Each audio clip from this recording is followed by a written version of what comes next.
Boa noite, irmãos, graça e paz. Tudo certo? Tudo bem com vocês? Estamos mais uma vez juntos. Que alegria, que privilégio nós estarmos aqui. Ver que Deus tem renovado a sua graça, misericórdia, amor sobre nossas vidas. E por isso aqui nós persistimos. Nós estamos aqui juntos para louvar a Deus, porque Ele é bom. Graças a Deus por isso. Se você tem experimentado essa bondade de Deus durante a sua semana. E queria convidar vocês para lermos juntos Salmos capítulo 33. 33, Salmo 33. Antes de nós cantarmos. Se você puder acompanhar aí na sua Bíblia. E agora, nesse tempo de devoção ao Senhor, você possa tranquilizar seu coração. Nós possamos ler juntos, prestando atenção no que diz a palavra de Deus, que é a verdade.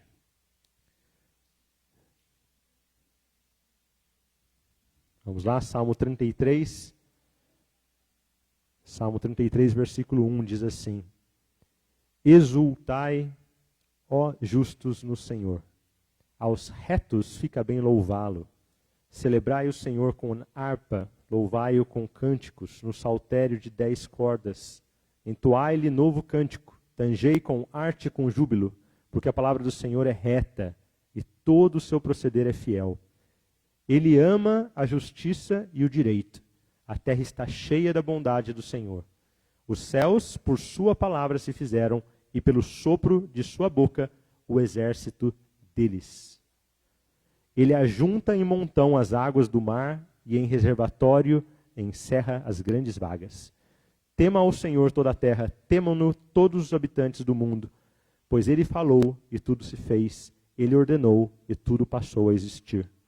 O Senhor frustra os desígnios das nações e anula os intentos dos povos. O conselho do Senhor dura para sempre, os desígnios do seu coração por todas as gerações. Feliz a nação cujo Deus é o Senhor e o povo que ele escolheu para a sua herança. O Senhor olha dos céus, vê todos os filhos dos homens. Que maravilha saber que o Senhor nos observa. Que temor devemos ter ao nosso Deus. Do lugar de sua morada, observa todos os moradores da terra. Ele, que forma o coração de todos eles, que contempla todas as suas obras. Não há rei que se salve com o poder dos seus exércitos, nem por sua muita força se livra o valente. O cavalo não garante vitória, a despeito de sua grande força. A ninguém pode livrar. Eis que os olhos do Senhor estão sobre os que o temem, sobre os que esperam na sua misericórdia, para livrar-lhes a alma da morte, e no tempo da fome conservar-lhes a vida. Nossa alma espera no Senhor, nosso auxílio e escudo. Nele o nosso coração se alegra, pois confiamos no seu santo nome. Seja sobre nós, Senhor, a tua misericórdia, como de ti esperamos. Amém? Amém. Amém. Assim seja, meus irmãos, porque se não for assim, o que seria de nós? Por isso que quando nós concordamos com alguma coisa dizendo amém, assim seja, é verdade, a palavra de Deus realmente é assim, nós glorificamos ao Senhor. E esse salmo começa no primeiro versículo dizendo: exultai, justos no Senhor, aos retos fica bem louvá-lo. Você é reto diante de Deus? Você é justo, justificado por meio de Cristo? Exultai, ó justos no Senhor. Exultai significa demonstrar uma alegria imensa, intensa, contentamento, uma satisfação extrema. Com quantas coisas nós temos demonstrado satisfação extrema? O Brasil vai começar a jogar agora a Copa do Mundo, né? Parece que o país para ver o futebol. E muitos são aqueles que exultam. Mas quantas vezes nós temos exultado no Senhor? Isso é o que a Bíblia nos indica que devemos fazer. Regozijo profundo, felicidade. Tem uma frase do pregador, teólogo John Piper, que diz assim: nós glorificamos mais a Deus quando estamos mais satisfeitos nele. Nós glorificamos a Deus quando estamos mais satisfeitos nele. Imagina você viver a sua vida dessa forma. Senhor, eu tenho satisfação no Senhor. Quando eu estou aqui, diante da tua igreja, do teu povo, eu tenho satisfação em abrir a minha boca, bater palmas, louvar o teu nome, porque o Senhor é bom. A tua misericórdia está sobre nós, em ti nós esperamos. E assim, quando nós estamos satisfeitos em Deus, nós glorificamos a Ele. E para isso nós fomos criados, meus irmãos. Eu queria pedir para vocês se colocarem em pé, nós vamos orar e nós vamos começar cantando assim, sobre o grande amor do Senhor e o que Ele fez por nós. E como sempre eu convido vocês a cantarem com essa mesma exultação que o salmista prescreve aqui no Salmo 33. Vamos orar? Amém? Senhor, como é bom saber, Pai, que nossa satisfação deve estar no Senhor, Pai. E que aos retos, aqueles que foram justificados por meio de Cristo, fica bem louvar a Ti, Senhor. Nós queremos fazer isso agora, Pai, com toda nossa reverência, com toda alegria, nós queremos louvar o Teu nome, porque não há outro Deus como o Senhor. Embaixo, no céu, em cima no céu, embaixo na terra, Senhor, não há outro Deus como o Senhor. Só o Senhor pode salvar, só o Senhor pode livrar. Obrigado pela Tua grande misericórdia, o Teu grande amor, Pai, com que o Senhor nos amou, Pai, entregando o Teu único Filho na cruz do Calvário, para que nós tivéssemos nova vida, deixando para trás, Senhor, tudo aquilo que era contrário, Senhor, às Tuas ordenanças, aos Teus mandamentos. E o Senhor nos trouxe a uma nova vida com o Senhor, Pai, para vivermos aquilo que é bom, agradável, perfeito diante do Senhor. Nos ensina, Pai, como igreja, nos ajuda, Pai, que nós busquemos sim, em primeiro lugar, o Teu reino e a Tua justiça. Que nós vejamos a Tua boa mão sobre nós. E nós sejamos justos e retos diante do Senhor, entregando a Ti o que lhe é devido, Senhor. Louvor para todos sempre. Em nome de Jesus. Amém, Senhor. Amém. Vamos cantar juntos. A Deus demos glória.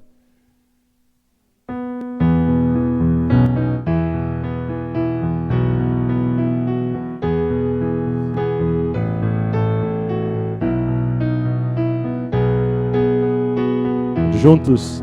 A Deus demos glória, pois Teu grande amor, o Filho bendito, por nós todos deu, e graça concede ao mais vil pecador, abrindo-lhe a porta de entrada no céu.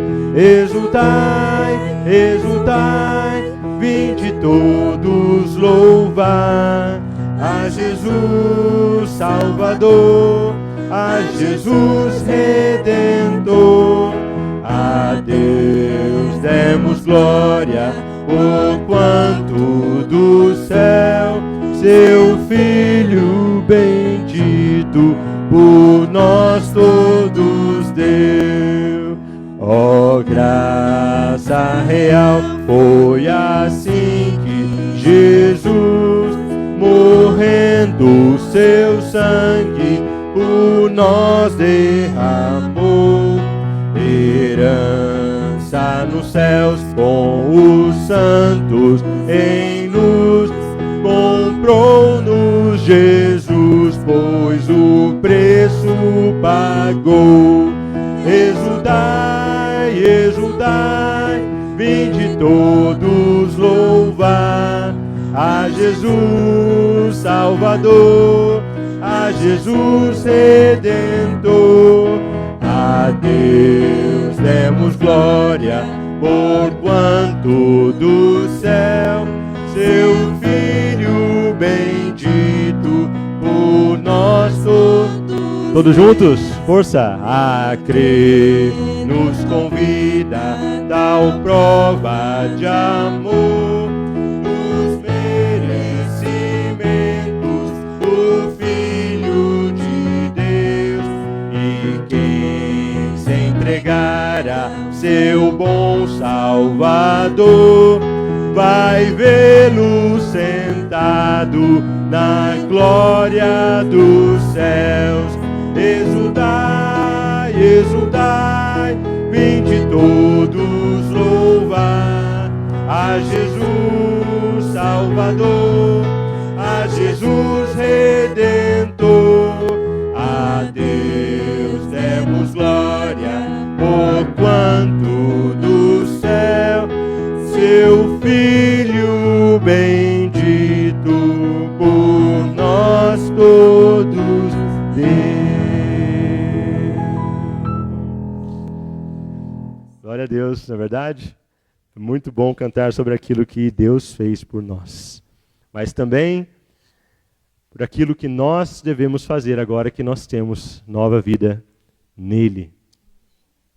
Nós cantamos tantas vezes sobre quem Deus é, mas também nós devemos nos lembrar de quem nós somos agora em Cristo Jesus. E nós fomos criados para as boas obras, para glorificar ao nosso Pai, para amar a Deus sobre todas as coisas e ao próximo como a nós mesmos, na verdade. Assim nós cumprimos a lei de Cristo. Nós estudamos isso essa manhã, meus irmãos, e vocês perdem por não estar aqui de manhã cedo, para tomar um café da manhã junto conosco e também para ouvir a palavra de Deus. É precioso quando a igreja se reúne com convicção. E sim, é um esforço, né? Se levantar da cama cedo, com 10 graus, é frio. Mas, meus irmãos, não existe nada melhor do que nós estarmos juntos. E nós dizermos ao nosso Deus: Pai, eu quero entregar minhas vidas nas Tuas mãos. Senhor, eu quero entender a Tua palavra e aplicar a Tua palavra. Que ela passe aqui da minha mente para o meu coração, crie raízes no meu coração. E ela comece, então, a transparecer nas minhas obras. Isso só vai acontecer, meus irmãos, quando nós estivermos firmados nas verdades do nosso Pai. Nós precisamos da palavra de Deus em todo momento. Nós vamos cantar com alegria aquele que sonda o meu interior. Nós lemos um trechinho desses salmos também hoje de manhã, Salmo 39. Senhor, sonda o meu coração e vê se há em mim algum caminho mau. Livra-me, guia-me pelo caminho eterno.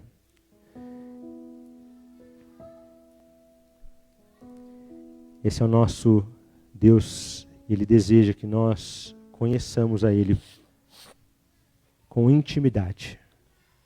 E é isso que nós vamos cantar agora. Com alegria. Aquele que sonda o meu interior, me conhece por dentro, sabe como eu sou. A palavra de Deus diz exatamente isso.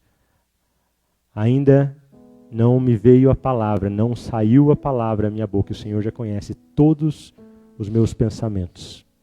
Deus conhece todas as coisas, meus irmãos. Por isso que nós queremos cantar orando a Deus, que o Senhor realmente sonde os nossos corações. Que nós estejamos preparados para viver essa vida nesse mundo que nos afasta de Deus. Mas é pela palavra que nós outra vez chegamos a Ele.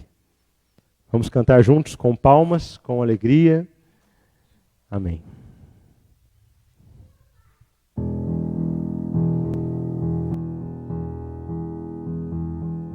Com palmas. Aquele que sonda o meu interior, me conhece por dentro, sabe como eu sou, conhece os meus planos, conhece os meus intentos, e em tudo me faz viver. Eu ouço o som da sua voz, Ele me faz ver. Amém? No início, aquele que sonda meu interior. Aquele que sonda o meu interior. Conhece? Me conhece por dentro, tudo aquilo que eu sou.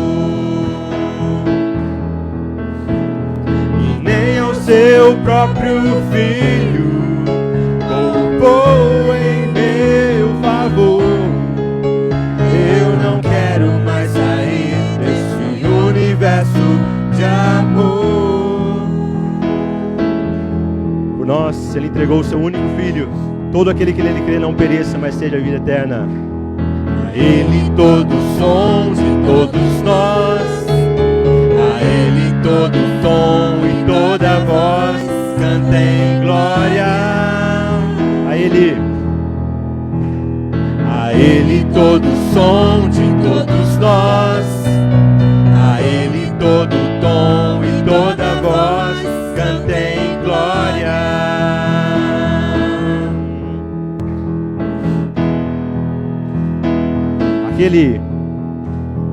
Aquele que sonda o meu interior, me conhece por dentro, tudo aquilo que eu sou,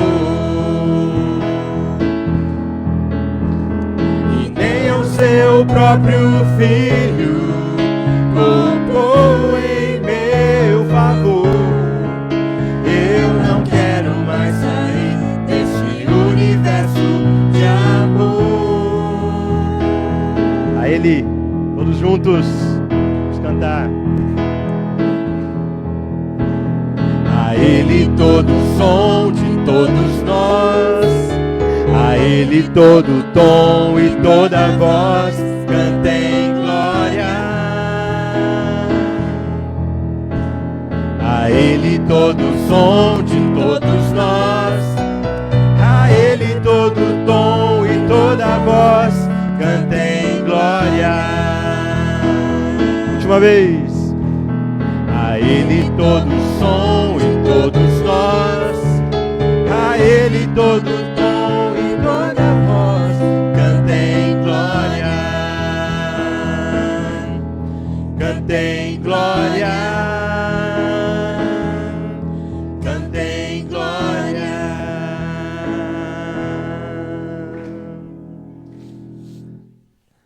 Ó Pai, que seja assim, Pai, que nós possamos olhar para os nossos corações, Pai. Livra-nos de nós mesmos, Senhor. Nós queremos que o Senhor sonde, Pai, o nosso coração, Pai. Vê se há em nós algum caminho mau, Pai. O Senhor nos livra, Senhor, de andar nos nossos próprios caminhos, Pai. Porque o Senhor quer tratar cada um dos nossos corações, Pai. Que seja assim, Pai, que nós possamos cantar agora, Pai, essa próxima música que diz: reina em mim, Senhor. E se algum de nós aqui, Pai, tem andado longe do Senhor, Pai, que o Senhor possa ouvir nosso clamor a Ti, Pai, cantando também: reina de novo em mim, Senhor. Senhor, possa renovar nosso entendimento, Pai. Renova, Senhor, pela Tua palavra, Pai, para que nós possamos, Pai, não nos conformando com esse mundo, Pai, com esse modelo de mundo, Senhor, que nos afoga, Senhor, que deseja nos afundar, Senhor, em tantos compromissos, tantas coisas para fazer, Pai. que nós perdemos, Senhor, a nossa prioridade, Senhor, que é buscar ao Senhor em primeiro lugar, Pai. Nos ajuda, Pai, que nós possamos seguir adiante, Pai, sabendo que nós somos recebidos pelo Senhor, Pai, porque o Senhor nos ama. Mas o Senhor não deseja que nós continuemos como somos, iguais, Senhor, mas que o Senhor realmente nos faça viver a Tua vida, Pai, novidade de vida, Senhor. Sabemos que isso é um processo, Pai, mas nós queremos passar por esse processo vencendo, Senhor, as provações e sendo aprovados pelo Senhor, Pai. Para que a cada dia, Pai, nós andemos mais juntos do Senhor, Pai. Nossa fé seja aprovada e aprovada, Senhor, em nome de Jesus. Amém, Senhor. Vamos cantar. Reina em mim.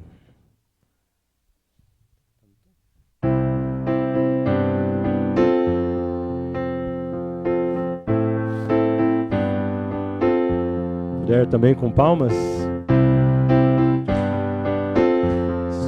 Porque nós estamos alegres. Nós, como lemos em Salmo 33, exultamos ao Senhor. Sobre toda a terra Tu és o Rei, sobre as montanhas e o pôr do sol. Uma coisa só, meu desejo é: vem reinar de novo em mim, reina em mim, com Teu poder, sobre a escuridão, sobre os sonhos meus. Tu és o Senhor de tudo que sou. Vem reinar em mim, Senhor.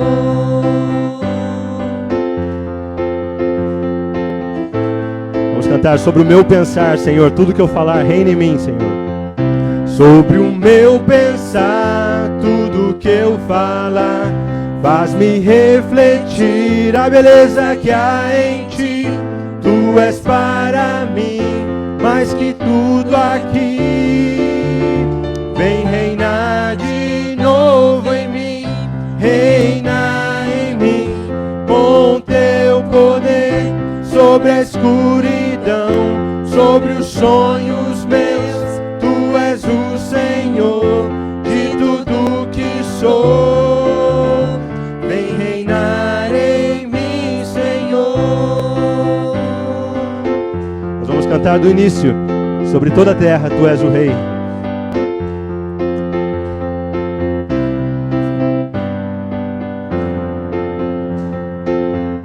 Suas palmas. Sobre toda a terra Tu és o Rei, sobre as montanhas e o pôr do sol. Uma coisa só, meu desejo é: vem reinar de novo em mim, reina em mim, com Teu poder, sobre a escuridão, sobre os sonhos meus. Tu és o Senhor de tudo que sou. Vem reinar em mim, Senhor, reina em mim, com Teu poder, sobre a escuridão, sobre os sonhos meus. Tu és o Senhor de tudo que sou. Para terminar, vem reinar em mim, Senhor. Vem reinar em mim, Senhor. Vem reinar em mim, Senhor.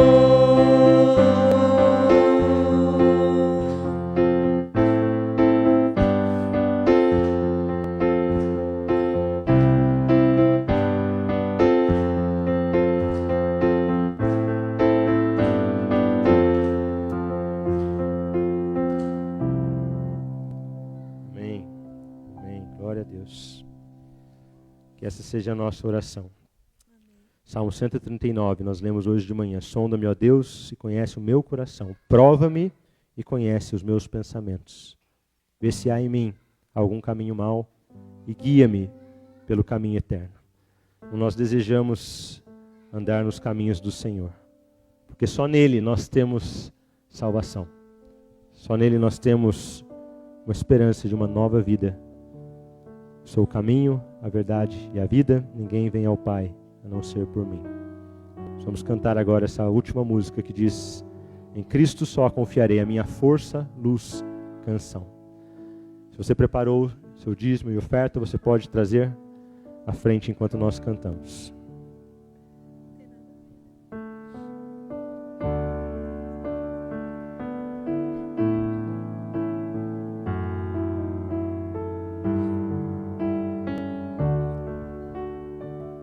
Em Cristo só confiarei,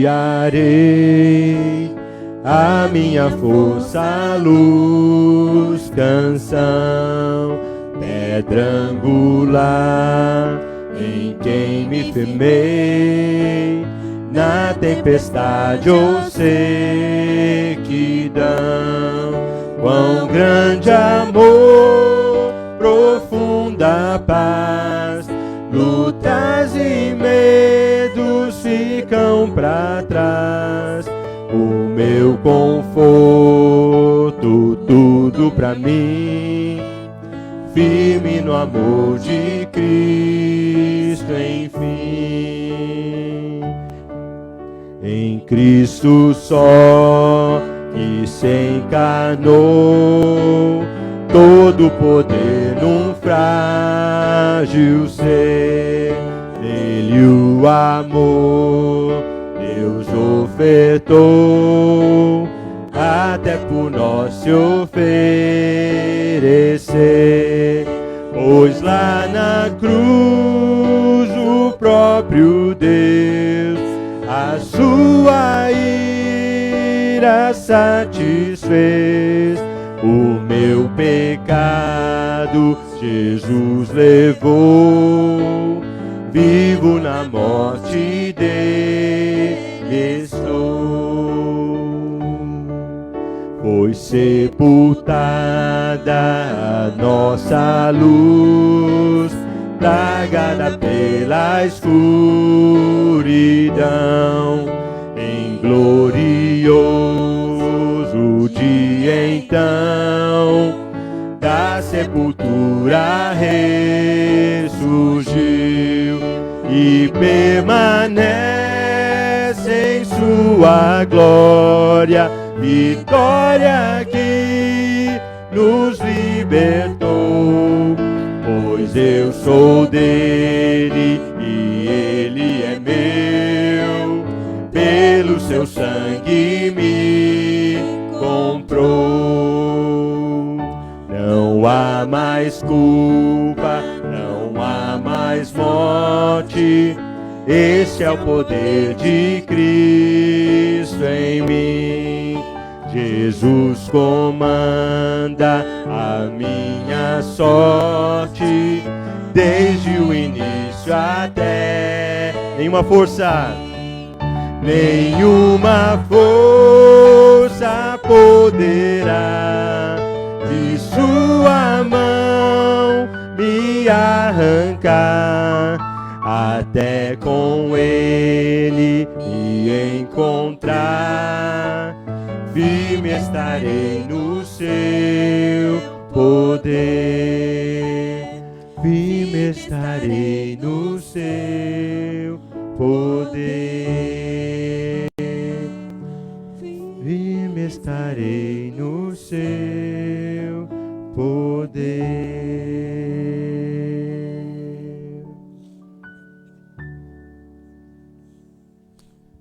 Romanos 8:38 diz: porque estou bem certo de que nem a morte, nem a vida, nem os anjos, nem os principados, nem as coisas do presente, nem do porvir, nem os poderes, nem a altura, nem a profundidade, nem qualquer outra criatura poderá separar-nos do amor de Deus que está em Cristo Jesus, nosso Senhor. E por isso nós louvamos ao nosso Deus. Hoje de manhã nós também lemos um texto de João 8, versículo 33, que diz: se, pois, o Filho vos libertar, verdadeiramente sereis livres.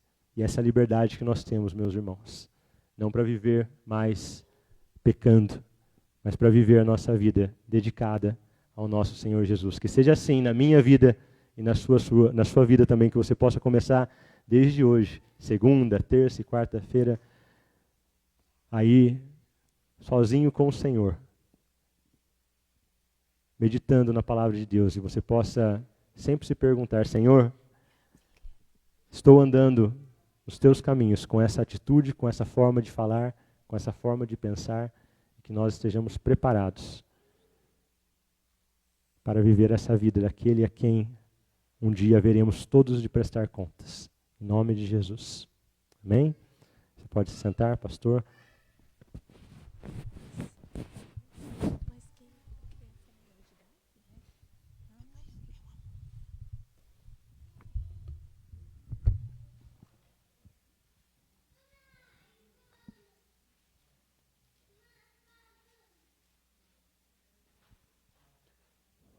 Boa noite, irmãos. A graça e a paz do nosso Senhor Jesus. Amém? Nós vamos passar para o nosso momento de celebração da ceia do Senhor. A carta aos Hebreus, ela fala justamente sobre essa mudança da antiga aliança para a nova aliança em Cristo Jesus. Nós sabemos que, por conta da entrada do pecado no mundo, foi necessário o primeiro sacrifício. Sacrifício que foi feito pelo próprio Deus, lá no Jardim do Éden, quando ele matou um animal para vestir Adão e Eva, cobrindo a sua nudez, cobrindo o seu pecado. E ali já estava prefigurando o grande sacrifício. O sacrifício que seria feito pelo Cordeiro de Deus.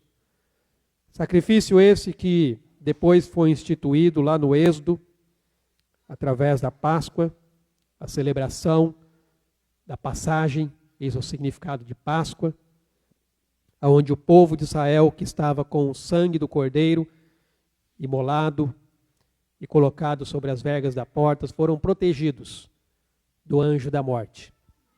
E da mesma forma, todos aqueles que estão em Cristo Jesus, debaixo do sangue desse Cordeiro, estão protegidos.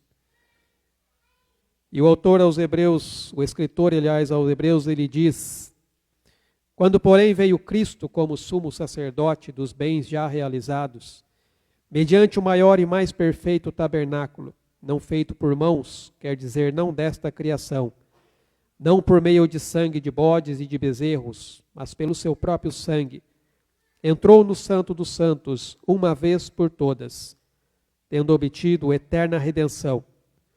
Portanto, se o sangue de bodes e de touros e a cinza de uma novilha, aspergidos sobre os contaminados, os santificam, quanto à purificação da carne, muito mais o sangue de Cristo, que pelo Espírito eterno a si mesmo se ofereceu sem mácula, a Deus, purificará a nossa consciência de obras mortas, para servirmos ao Deus vivo.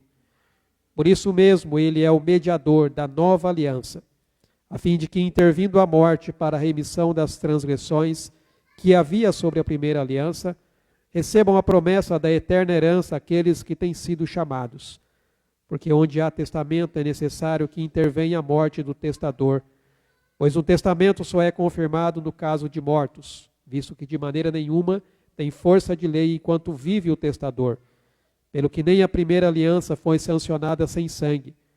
Porque havendo Moisés proclamado todos os mandamentos segundo a lei a todo o povo, tomou o sangue dos bezerros e dos bodes, com água e lã, tinta de escarlate e hisopo, e aspergiu não só sobre o próprio livro, como também sobre o povo, dizendo: este é o sangue da aliança, a qual Deus prescreveu para vós outros. Igualmente também aspergiu com sangue o tabernáculo e todos os utensílios do serviço sagrado. Com efeito, quase todas as coisas, segundo a lei, se purificam com sangue, e sem derramamento de sangue não há remissão. Era necessário, portanto, que as figuras das coisas que se acham no céu se purificassem com tais sacrifícios, mas as próprias coisas celestes com sacrifícios a eles superiores. Porque Cristo não entrou em santuário feito por mãos, figura do verdadeiro, porém do mesmo céu, para comparecer agora por nós diante de Deus, nem ainda para se oferecer a si mesmo muitas vezes, como sumo sacerdote, cada ano entra no Santo dos Santos com sangue alheio. Ora, neste caso, seria necessário que ele tivesse sofrido muitas vezes, desde a fundação do mundo. Agora, porém, ao se cumprirem os tempos, se manifestou uma vez por todas, para aniquilar pelo sacrifício de si mesmo o pecado.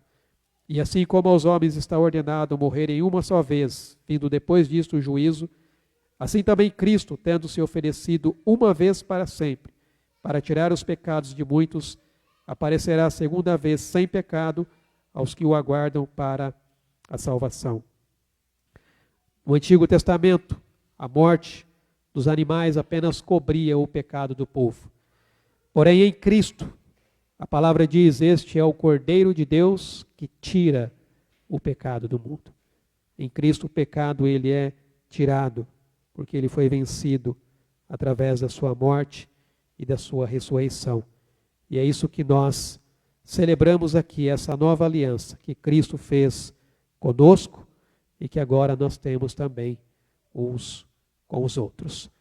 Então, se você que já recebeu a Cristo Jesus como seu Senhor, como seu Salvador, e já o confessou publicamente descendo das águas do batismo, você então é convidado a celebrar conosco nesta noite esse sacrifício, trazendo em memória a morte de Cristo.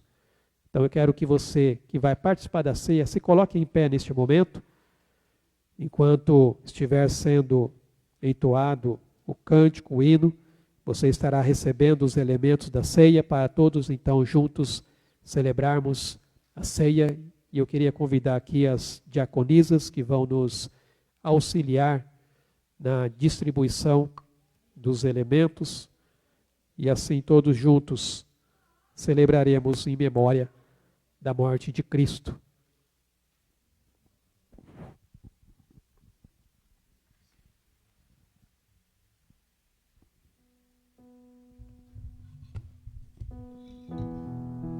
Vamos cantar novamente, irmãos. A Deus demos glória. Glória a Deus. Aquele que Ele fez na cruz do Calvário. Juntos. A Deus demos glória, pois seu grande amor, o Filho bendito, por nós todos deu.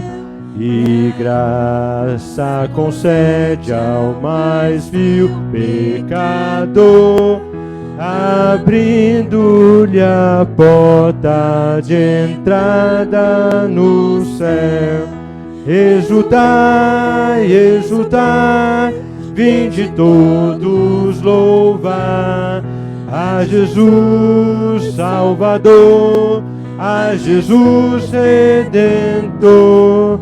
A Deus demos glória, porquanto do céu seu Filho bendito por nós todos deu. Ó graça real, foi assim que Jesus, morrendo, seu sangue por nós derramou.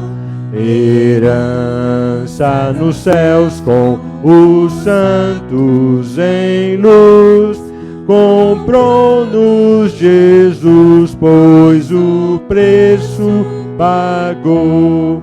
Exultai, exultai, vinde todos louvar a Jesus Salvador, a Jesus Redentor. A Deus demos glória, porquanto do céu seu Filho bendito por nós todos deu. E a crer nos convida, tal prova de amor, nos merecimentos do Filho de Deus. E a quem se entregar ao seu bom Salvador, vai vê-lo sentado na glória dos céus. Exultai, exultai, vinde todos louvar a Jesus Salvador, a Jesus Redentor. A Deus demos glória, porquanto do céu seu Filho bendito por nós todos deu.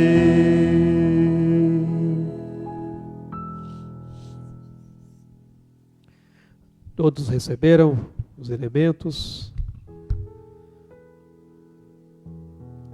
A palavra de Deus nos diz: porque eu recebi do Senhor o que também vos entreguei. E o Senhor Jesus, na noite em que foi traído, tomou o pão, e tendo dado graças, o partiu e disse: isto é o meu corpo, que é dado por vós. Fazei isto em memória de mim. Comamos, pois, o pão em memória da morte de Cristo.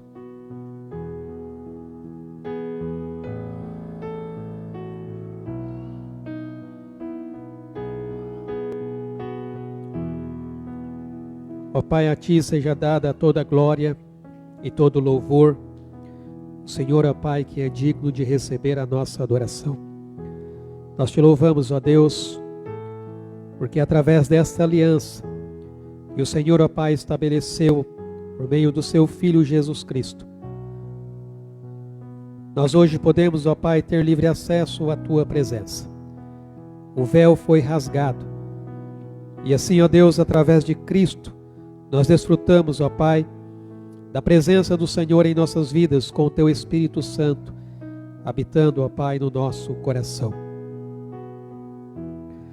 Por semelhante modo, depois de haver ceado, tomou também o cálice, dizendo: este cálice é a nova aliança no meu sangue. Fazei isso todas as vezes que o beberdes em memória de mim, porque todas as vezes que comerdes este pão e beberdes o cálice, anunciais a morte do Senhor, até que Ele venha. Bebamos, pois, o cálice.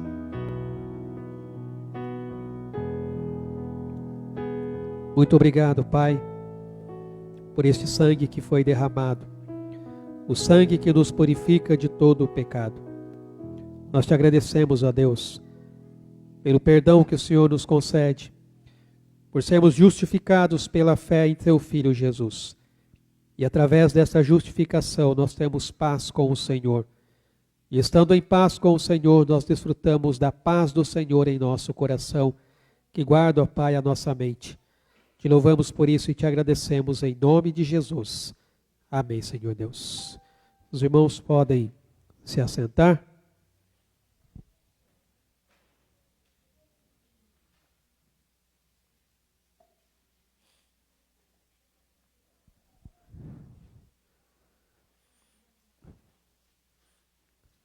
Enquanto as crianças estão saindo, eu quero convidá-los a abrirem suas Bíblias, livro de Atos, capítulo 19. Nós vamos retomar aqui a nossa série de mensagens no livro de Atos.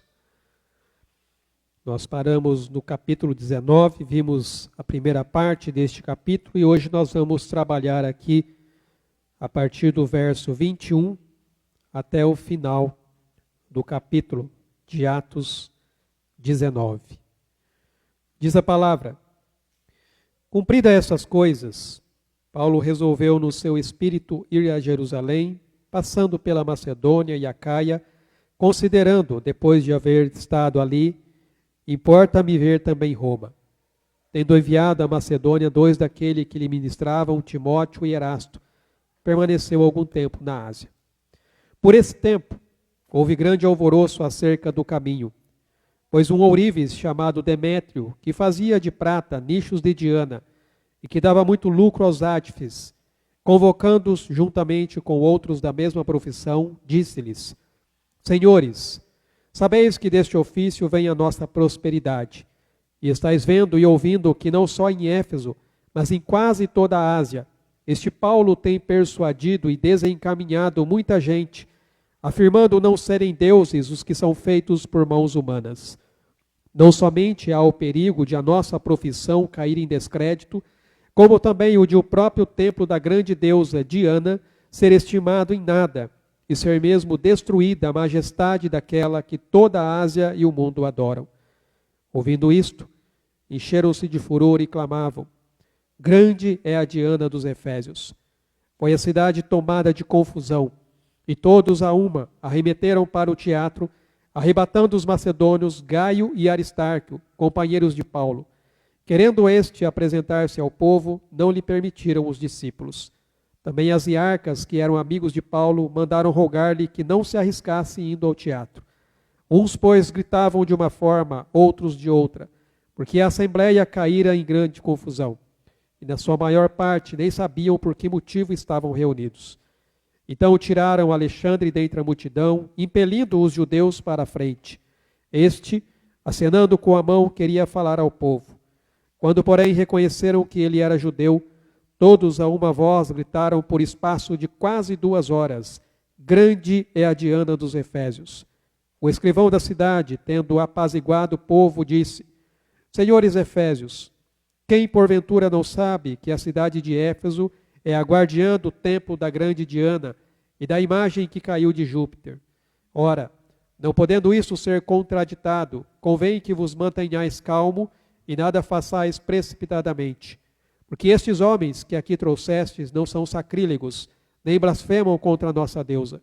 Portanto, se Demétrio e os artífices que o acompanham têm alguma queixa contra alguém, há audiências e procônsules que se acusem uns aos outros. Mas, se alguma coisa pleiteais, será decidida em assembleia regular.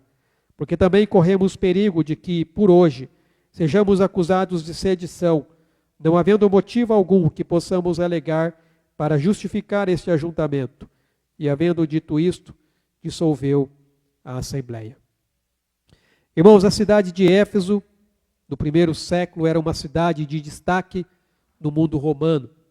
Uma cidade rica, movimentada, cheia de templos e com um dos maiores centros comerciais da Ásia. Ali era o local do grande templo da deusa Diana, que também era conhecida como Artemis, que foi inclusive considerado uma das 7 maravilhas do mundo antigo. E era como se fosse, irmãos, uma cidade grande e moderna dos dias de hoje. Cheia de opções, de múltiplas religiões, de interesses econômicos e de pessoas buscando sentido para a vida. Quando o apóstolo Paulo ele chegou à cidade de Éfeso e pregou o evangelho de Jesus Cristo, nós vimos que algo extraordinário aconteceu. As pessoas passaram a ter ali as suas vidas transformadas, mas transformadas a tal ponto de elas deixarem as suas práticas pagãs e se desfazerem daquilo que porventura também lhes era de alguma maneira o seu sustento.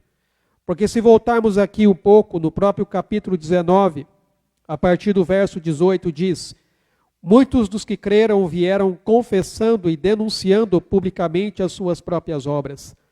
Também muitos dos que haviam praticado artes mágicas, reunindo os seus livros, os queimaram diante de todos. Calculados os seus preços, achou-se que montava 50.000 denários. Assim a palavra do Senhor crescia e prevalecia poderosamente. Então nós vemos que essa mudança ela foi tão real, tão impactante, tão concreta, que sacudiu toda a cidade. Sacudiu de tal maneira ao ponto de provocar um motim no teatro público da cidade. Acredita-se que esse teatro onde eles se reuniram comportava ali em torno de 25.000 pessoas. Irmãos, nós podemos dizer que o evangelho ele não chegou apenas com uma mensagem religiosa. O evangelho, ele chega com o poder de Deus para a salvação de todo aquele que crê. Aonde o evangelho chega, ele chega com o poder de Deus. O que nós vamos ver hoje é justamente isso. O que acontece quando o evangelho de Jesus Cristo ele é pregado com fidelidade e as pessoas o recebem de bom coração. A primeira coisa que eu destaco aqui é que o Evangelho toca aquilo que mais importa para as pessoas. Nós temos aqui um certo ourives, chamado Demétrio, um homem que lucrava com a fabricação de miniaturas do templo de Diana, pequenas estatuetas de prata que eram feitas. Ele reuniu ali os artesãos que fabricavam esses objetos sagrados. E Demétrio, ele lembrou que a sobrevivência deles dependia disso. Mas Paulo, de alguma forma, estava ameaçando os seus negócios, combatendo ali a adoração aos ídolos. E aqui, irmãos, eu quero dizer que nos dias de hoje, muitas pessoas, elas também têm os seus ídolos. Ídolos que as pessoas adoram, que eu chamo de representações cristãs da idolatria.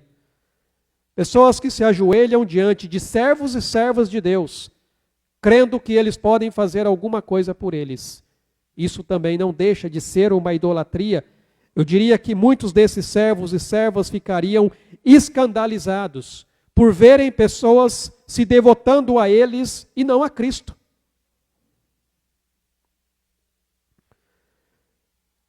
Além de tudo isso, havia ali o risco do grande templo da Diana perder a sua importância, uma deusa que era venerada na Ásia toda, em toda a Ásia. E poderia então perder a sua majestade ou ser destronada da sua grandeza, segundo a perspectiva dessas pessoas. Irmãos, o Evangelho estava mudando a vida das pessoas. E isso estava afetando de tal forma a cidade que afetou até o comércio local. E Demétrio, ele usa aqui de uma estratégia muito inteligente para poder mexer ali com a multidão.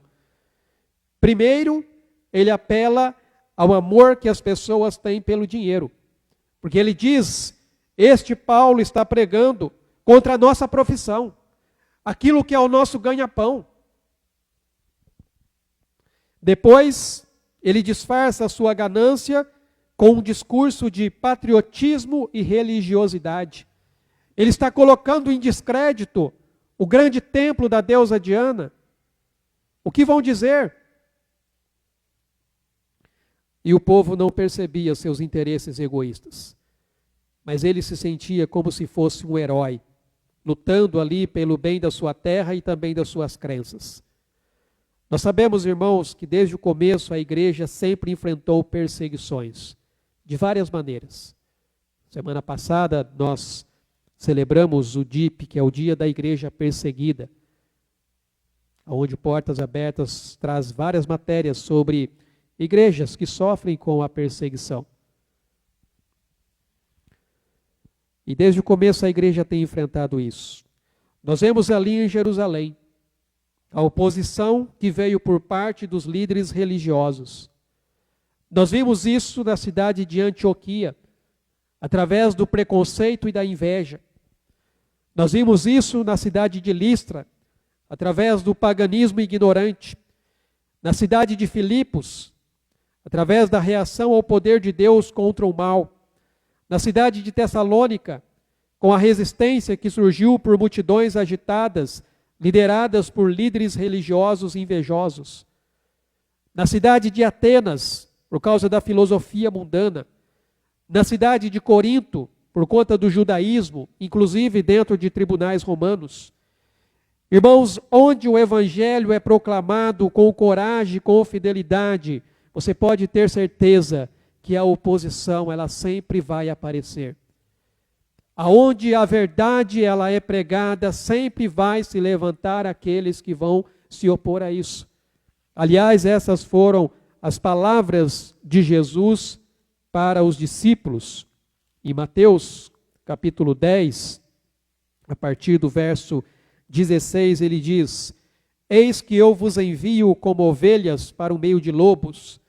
Sede, portanto, prudentes como as serpentes e simples como as pombas. Acautelai-vos dos homens, porque vos entregarão aos tribunais e vos açoitarão nas suas sinagogas. Por minha causa sereis levados à presença de governadores e de reis, para lhes servir de testemunho a ele e aos gentios. E quando vos entregarem, não cuideis em como ou o que haveis de falar, porque naquela hora vos será concedido o que haveis de dizer, visto que não sois vós o que falais, mas o Espírito de vosso Pai é quem fala em vós. Um irmão entregará à morte o outro irmão, e o pai ao filho. Filhos haverá que se levantarão contra os progenitores e os matarão. Sereis odiados de todo por causa do meu nome. Aquele que, porém, perseverar até o fim, será salvo. Jesus já deixou bem claro que os seus discípulos seriam perseguidos por causa do seu nome. Da mesma forma acontece aqui na cidade de Éfeso. Por causa desse materialismo religioso e de corações endurecidos. E como eu já tenho destacado aqui em mensagens anteriores, nós sabemos que por trás de cada rejeição, por trás de cada perseguição levantada contra a igreja, nós temos o próprio Satanás, buscando impedir o avanço da igreja e do evangelho de Cristo. As perseguições não são por um acaso. Existe um sistema corrompido neste mundo, um sistema que é governado pelas hostes celestiais das trevas. Mas as Escrituras nos asseguram que nenhuma estratégia do inimigo vai prevalecer contra a igreja de Cristo. Vai prevalecer contra a soberania do Senhor. O próprio Jesus disse que as portas do inferno não prevalecerão contra a igreja do Senhor. Mas o que isso quer dizer para nós? Existe aqui uma verdade importante, irmãos. O Evangelho de Cristo, ele não é uma mensagem para ficar apenas dentro da igreja. Não é uma mensagem apenas para nós. Porque quando alguém encontra Jesus de verdade, a sua vida ela muda. Os seus hábitos mudam. As suas prioridades mudam. As suas relações mudam. Tudo muda na vida da pessoa quando ela tem um verdadeiro encontro com Cristo.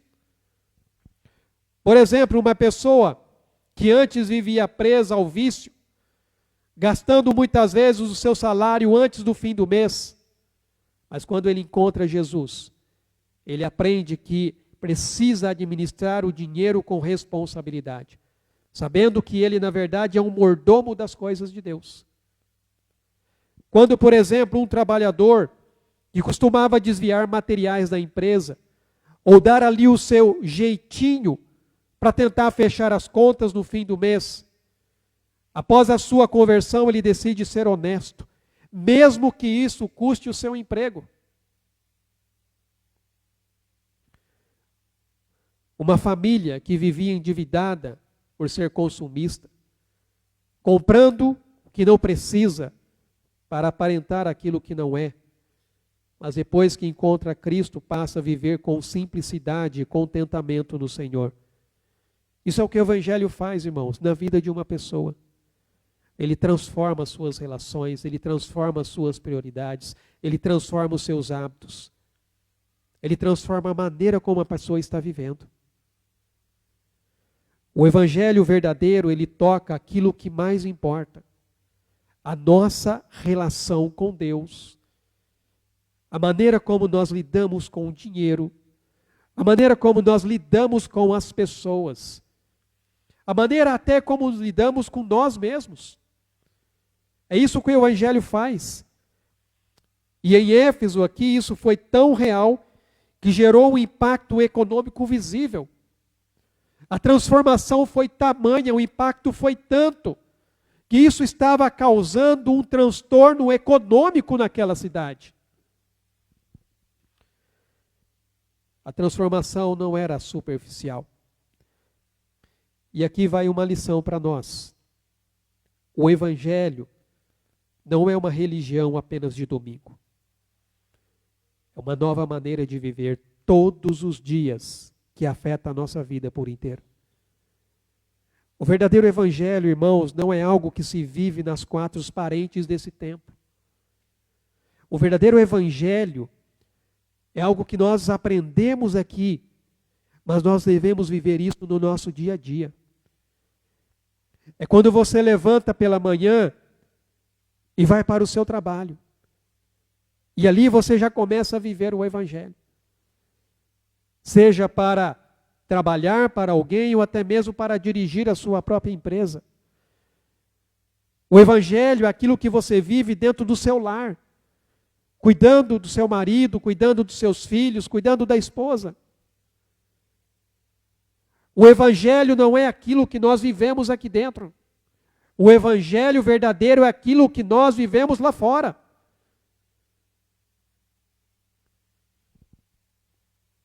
Ele deve afetar a nossa vida todos os dias, e não apenas ser uma religião de domingo. Então, a primeira coisa que nós vemos aqui é que o Evangelho mexe naquilo que mais importa para as pessoas. O que, no caso aqui, mexeu diretamente com o bolso delas. Mas nós podemos perceber aqui uma outra lição, irmãos. É que as trevas reagem quando a luz chega. Aonde a luz chega, as trevas vão reagir. A reação de Demétrio à pregação e à expansão do Evangelho foi imediata. O texto diz que ele inflamou os artesãos, que arrastaram ali os companheiros de Paulo para o teatro e começaram a gritar. O verso 32, ele descreve muito bem essa cena, dizendo assim: uns, pois, gritavam de uma forma, outros de outra, porque a assembleia caíra em confusão, e na sua maior parte nem sabiam por que motivo estavam reunidos. Tinha gente que estava ali gritando no meio e não sabia nem por quê. Se perguntasse assim, o que está acontecendo? Eu não sei, eu só sei que o povo está gritando, então eu vou gritar também. O povo está exigindo alguma coisa aqui, então eu vou começar a exigir também. O tumulto em Éfeso foi causado por uma combinação de raiva e de confusão. Quando eles ouviram Demétrio falar, a multidão ficou furiosa, e ali eles passaram a exaltar a deusa Diana. E essa raiva irracional, irmãos, levou ao caos, semelhante ao que acontece quando o mundo reage à pregação do Evangelho. Como, por exemplo, foi o caso daqueles que reagiram à pregação de Estevão no Sinédrio. Se você volta lá para Atos capítulo 7, versículo...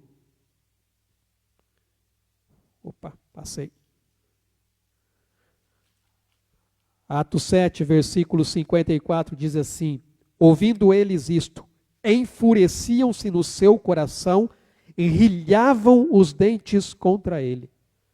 Diante da pregação de Estevão, a fúria tomou conta do coração dos líderes religiosos. É como Paulo e Silas também na cidade de Filipos, quando as pessoas ali ficaram irritadas com a pregação de Paulo. Irmãos, o Evangelho provoca essa reação, porque ele confronta as pessoas com as suas falsas crenças e seus pecados, porque ele expõe a farsa do seu estilo de vida e de sua fé vazia. É por isso que o Evangelho incomoda, porque ele vai tocar na ferida da pessoa, ele vai tocar no orgulho, ele vai tocar na vaidade da pessoa, ele vai tocar diretamente no pecado que a pessoa carrega. O próprio Jesus, ele fala sobre isso. João capítulo 3, versículo 19 em diante diz: o julgamento é este, que a luz veio ao mundo, e os homens amaram mais as trevas do que a luz, porque as suas obras eram más. Pois todo aquele que pratica o mal aborrece a luz e não se chega para a luz, a fim de não serem arguidas as suas obras. Quem pratica a verdade aproxima-se da luz, a fim de que as suas obras sejam manifestas, porque são feitas em Deus. O Evangelho confronta a vida das pessoas.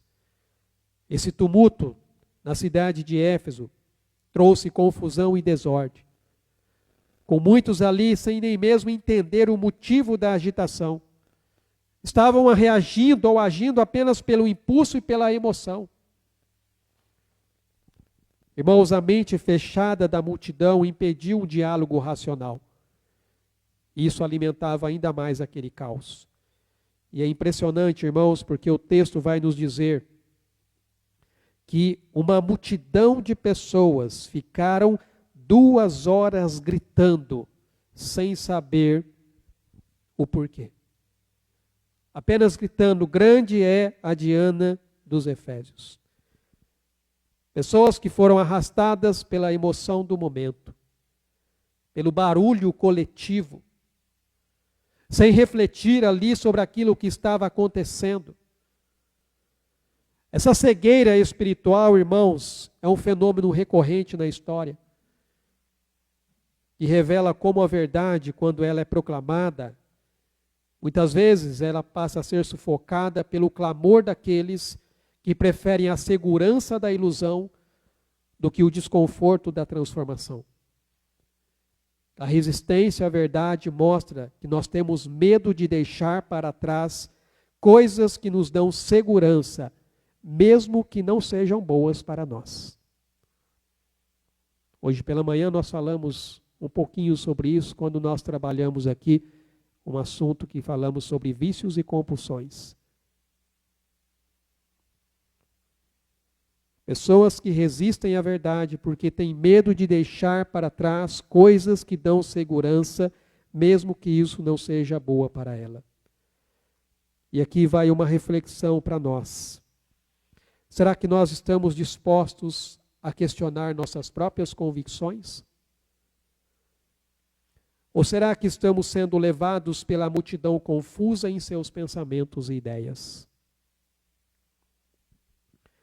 Irmãos, nós vivemos num tempo em que é muito fácil ser arrastado por opiniões coletivas, sem pensar com clareza. Hoje, com a tecnologia, isso é muito mais fácil ainda. A pessoa lança um post e, de repente, aquilo ali já está viralizando. E as pessoas não sabem nem o porquê. Pega ali um recorte de alguma coisa, lança na internet, sem saber o verdadeiro conteúdo do que está por trás daquilo ali, e já começa a criticar, já começa a falar um monte de coisa em cima. É preciso, irmãos, ter um filtro, porque existem muitas vozes falando aos nossos ouvidos. Seja nas redes sociais, às vezes numa roda de conversa, até mesmo no trabalho ou na família. Existe uma pressão constante para concordar com o que todo mundo está dizendo ou fazendo. As pessoas estão tratando coisas que são pecado como normais. E muitas vezes, se não nos atentarmos a isso, nós também seremos levados a tratar coisas que são pecados como normais. Aliás, até a palavra pecado está sendo tirada. Hoje dá-se outro nome para qualquer outra coisa. Mas não se chama mais de pecado.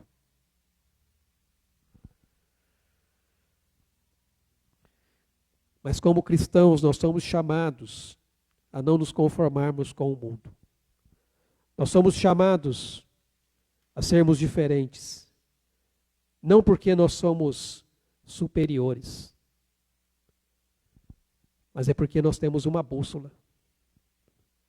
Enquanto essas pessoas elas estão perdidas, sem saber para onde ir, sem saber qual é a voz que elas devem escutar, nós temos uma bússola. Nós temos a palavra de Deus. Nós temos o Espírito Santo de Deus para nos guiar. E isso, irmãos, nos dá discernimento. Discernimento para não sermos simplesmente levados pelo barulho, mas para pensar, para orar, para agir com sabedoria. E hoje é tão difícil você ter um minuto de silêncio. Parece que incomoda o silêncio. Já parou para reparar como que o silêncio hoje incomoda? A gente sempre tem que ter alguma coisa fazendo um barulho.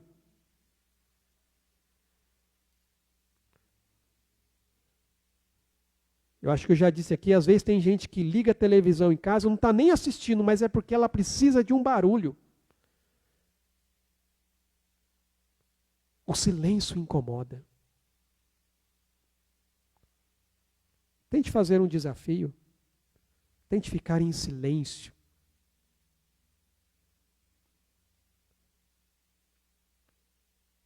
Nem isso a gente consegue, porque a gente se perde até nos nossos pensamentos.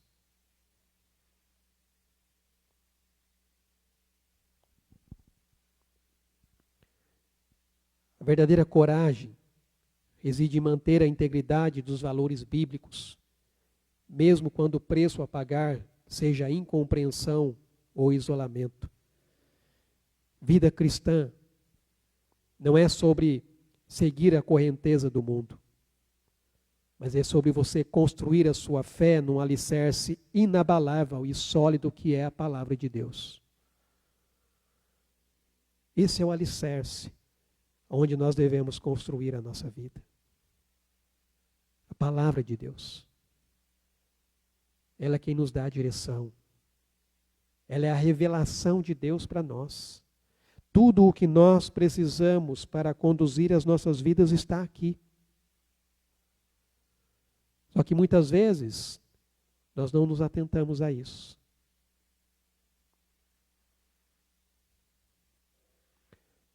Não se trata aqui de um isolamento, irmãos, no sentido de ser fechado ao diálogo.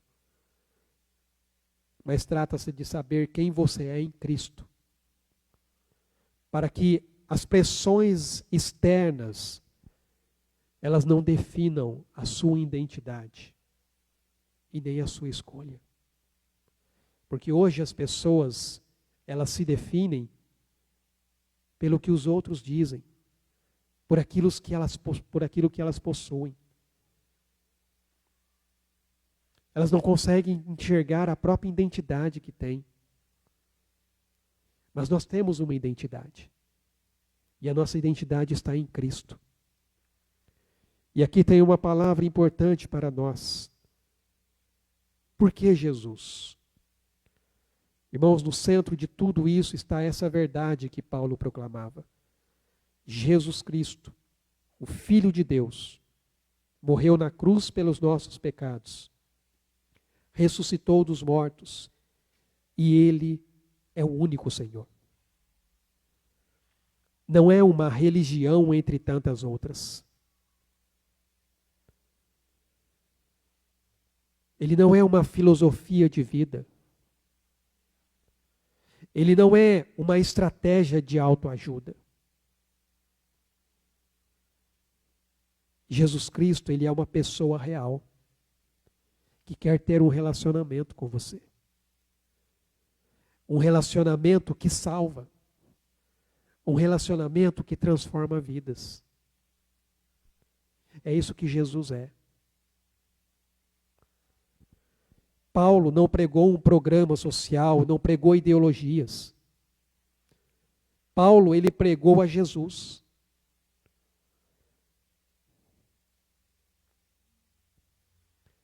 E foi exatamente esse Jesus que mudou a vida das pessoas na cidade de Éfeso.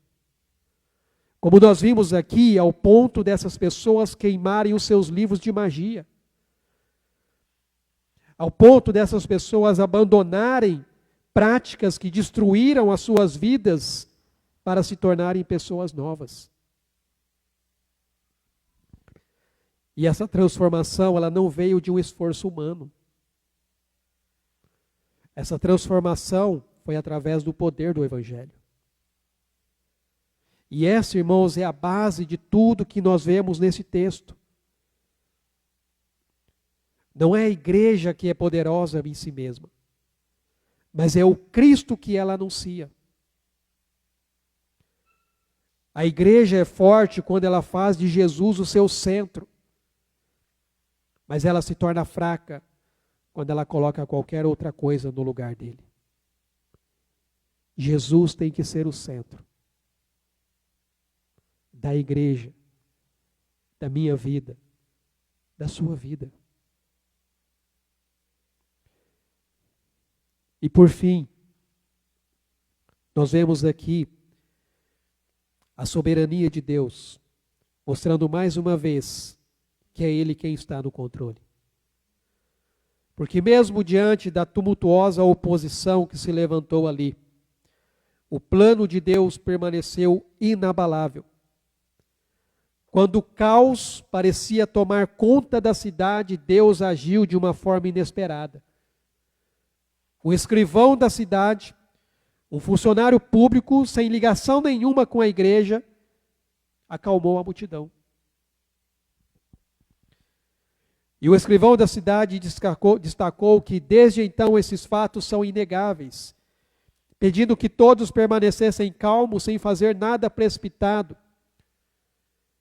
Ele reforçou que nenhuma ação dos cristãos poderia prejudicar a deusa Diana, cuja força e reputação eram seguras. Isso na visão dele. Só que, irmãos, apesar da sinceridade desse homem, ele estava totalmente enganado. Porque hoje, milhões de pessoas adoram Jesus Cristo. E a única coisa que restou do templo de Diana, sabe o que foi? Uma pilastra. Existe só uma pilastra das diversas pilastras que haviam naquele grande templo. Nada restou. Mas o que prevaleceu? O nome de Cristo. Esse ainda continua. O reino de Deus continua e vai continuar se expandindo. O escrivão da cidade usou ali argumentos racionais. Ele lembrou o povo das leis e dissolveu então o motim. E o tumulto então acabou. Paulo ali reuniu os irmãos e seguiu em frente. Veja que Deus não precisou de um milagre espetacular desta vez. Ele usou aqui um homem comum. Um homem que estava cumprindo com a sua função civil para proteger a igreja. Isso nos ensina algo, irmãos. Ensina que Deus é soberano sobre todas as coisas. Ele é soberano sobre os governos, sobre as leis, sobre as pessoas que nem mesmo acreditam nele. O próprio Daniel, quando ele escreve no seu livro, a sua oração, ele fala disso. Daniel, capítulo 2, eu acho que eu coloquei no slide ali. Mas diz aqui, no versículo 20 e 21, disse Daniel: seja bendito o nome de Deus, de eternidade a eternidade, porque dele é a sabedoria e o poder. É ele quem muda o tempo e as estações, remove reis e estabelece reis. Ele dá sabedoria aos sábios e entendimento aos inteligentes. E o que isso nos diz hoje, irmãos? Muitos de nós carregamos ansiedades no nosso coração sobre o futuro, sobre a nossa família, sobre a nossa saúde, sobre o nosso emprego, sobre o país em que nós estamos vivendo. Muitas vezes nós olhamos ao nosso redor e nos perguntamos: e agora? Tudo está fora de controle. Mas a história de Éfeso nos diz que não. A história de Éfeso diz que Deus continua no controle de todas as coisas.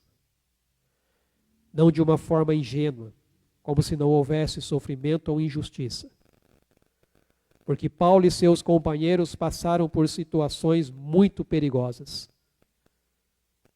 Mas de uma forma muito real, irmãos, nada acontece fora do conhecimento e do governo de Deus. Provérbios, eu acho que eu coloquei ali, 21, diz: o coração do rei é como canais de águas, controlados pelo Senhor, ele os conduz para onde quer. É Deus quem está conduzindo a história, porque Ele é fiel. E é essa confiança, irmãos, que não nos torna passivos. Pelo contrário, Isso nos liberta para podermos agir com coragem, mas com sabedoria. Sabendo que não somos nós que carregamos o peso da história. Eu não preciso. É Deus quem carrega. Aliás, foi Ele quem carregou o peso da cruz, para que a gente pudesse ter esperança. E aqui eu quero deixar algumas aplicações para a nossa vida. Primeiro, examine quais são os ídolos do seu coração. Lembre-se que ídolos não são apenas estátuas de prata, como nos mostrou aqui o texto.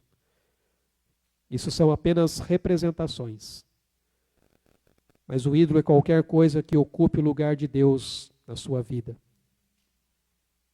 Como nós vimos hoje pela manhã, muitas vezes é o vício que a pessoa não larga. É a busca pela aprovação. É o medo que muitas vezes paralisa. É o dinheiro que muitas vezes domina a vida da pessoa. Então faça essa pergunta honestamente. O que está no centro da sua vida? É Jesus? Ou é outra coisa? Porque aquilo que estiver no centro da sua vida é o que vai dominar o seu coração. Examine os ídolos do seu coração. E todos nós temos ídolos no nosso coração, que precisam ser quebrados, destruídos, para que Jesus seja o centro. Permita que o Evangelho transforme a sua rotina, transforme a sua vida.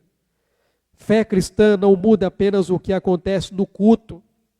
Como eu disse, o Evangelho não é para ser vivido só entre as quatro paredes.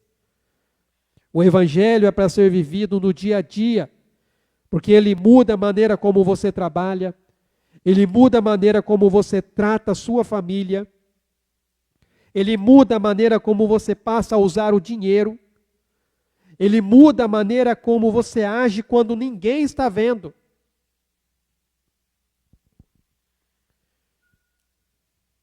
A pergunta aqui é: que decisão você irá tomar para refletir a sua fé em Cristo?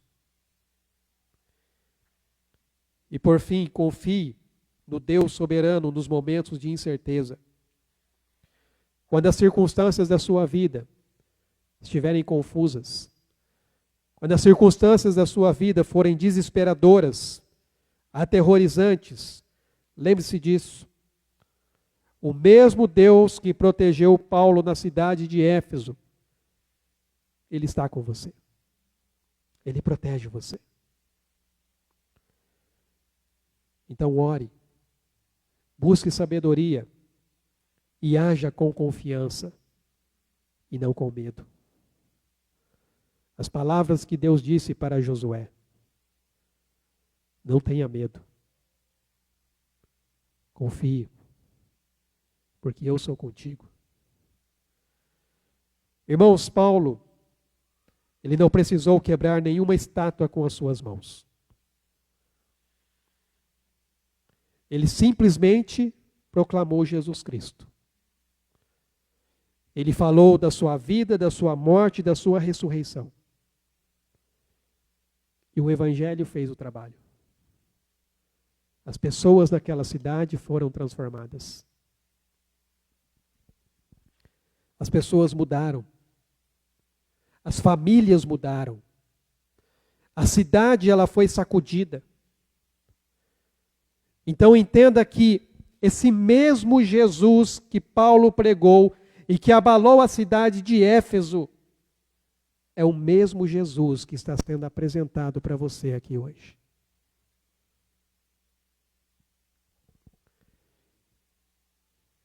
Não é um programa religioso. Não é uma obrigação.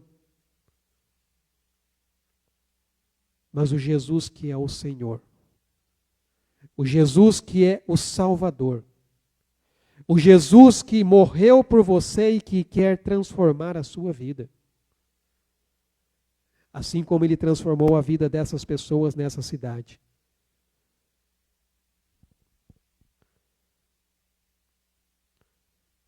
Quero finalizar aqui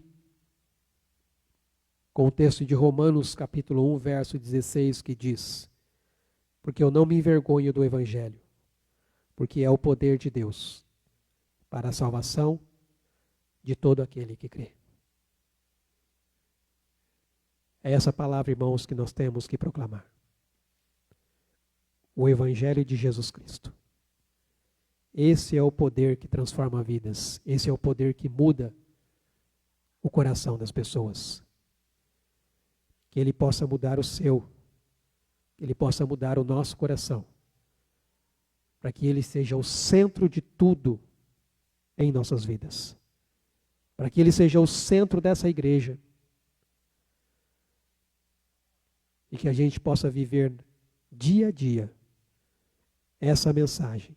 A mensagem que transforma corações e que abala a vida das pessoas e muda o ambiente onde ela está. Porque quando alguém tem sua vida transformada, tudo na sua vida muda. Tem uma música que diz que era para ser só mais um dia. Até que eu encontrei Jesus. E isso muda tudo. Vamos orar? Pai, nós te louvamos e agradecemos ao Senhor, ó Deus, pela tua palavra. Muito obrigado, ó Deus, por essa mensagem poderosa que o Senhor nos traz através da vida e do exemplo, ó Pai, de servos do Senhor, gravados na história para nos mostrar o poder que o Senhor tem de transformar corações. Este Evangelho, a boa nova da salvação. A salvação que só pode ser, ó Deus, encontrada em Jesus, em nenhum outro. Ele é o caminho, Ele é a verdade, Ele é a vida.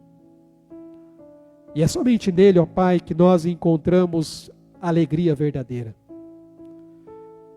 É somente nele, ó Deus, que nós encontramos paz que excede todo entendimento. É somente nele que nós encontramos segurança diante das incertezas da vida. É somente nele que o nosso coração é transformado. Transformado, ó Pai, num coração que teme ao Senhor, que te busca, que se rende, que se entrega, que reconhece, ó Pai, que não existe nenhum outro lugar onde nós vamos encontrar, ó Deus, o contentamento que nós precisamos para nos sentirmos satisfeitos. Satisfeitos pela Tua presença em nossas vidas. Não pelas coisas que nós alcançamos ou conquistamos, mas por aquilo que o Senhor é. E nós te louvamos por isso. Que nós possamos, ó Pai, viver esse Evangelho todos os dias, levando essa mensagem, ó Pai, àqueles que precisam, àqueles que necessitam, aqueles, ó Deus, que estão vivendo perdidos nesse mundo, em meio à escuridão, em meio às trevas. E nós possamos ser, ó Deus, o sal e a luz,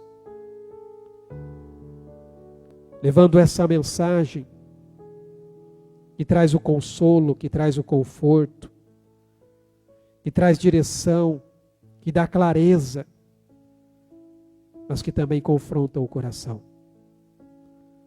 Nos ajuda nisso, ó Deus, em nome de Jesus, para que o Teu nome seja exaltado e glorificado acima de todas as coisas. Em nome de Jesus. Amém, Senhor Deus. Amém, meus irmãos. Só tenho um aviso. para passar. Sexta-feira, casais.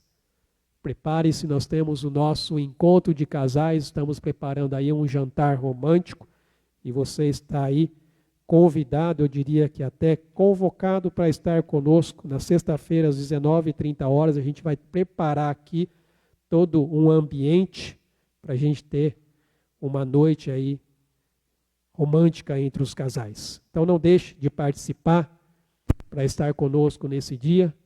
A gente vai ter aí um jantar, estamos preparando aí algumas coisas para a gente ter um momento juntos aqui. Muito bem, vamos nos colocar de pé, vamos orar e agradecer ao Senhor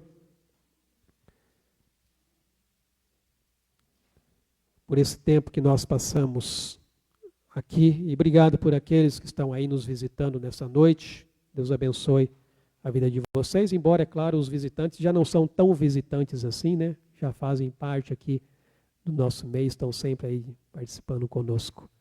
Vamos orar?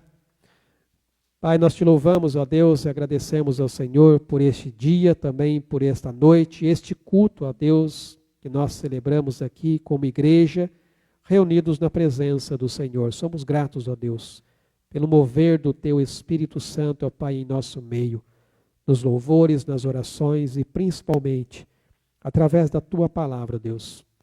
Essa palavra que vem, ó Pai, de encontro ao nosso coração. Que o Senhor nos conceda uma semana abençoada, ó Pai, na presença do Senhor, sendo direcionados e conduzidos pelo Teu Espírito Santo com sabedoria, com discernimento, vivendo, ó Deus, essa verdade todos os dias das nossas vidas, para que o Teu nome seja exaltado e glorificado acima de todas as coisas. E que a graça do nosso Senhor Jesus Cristo, o amor de Deus, o nosso Pai, e as ricas consolações e a comunhão do Teu Espírito Santo, seja com o Teu povo que se reúne neste local e em toda a face da terra, até aquele grande dia, o dia em que nós estaremos para sempre com o Senhor. Em nome de Jesus. Amém, Senhor Deus. Amém, meus irmãos. Deus abençoe e tenha uma semana na presença do Senhor.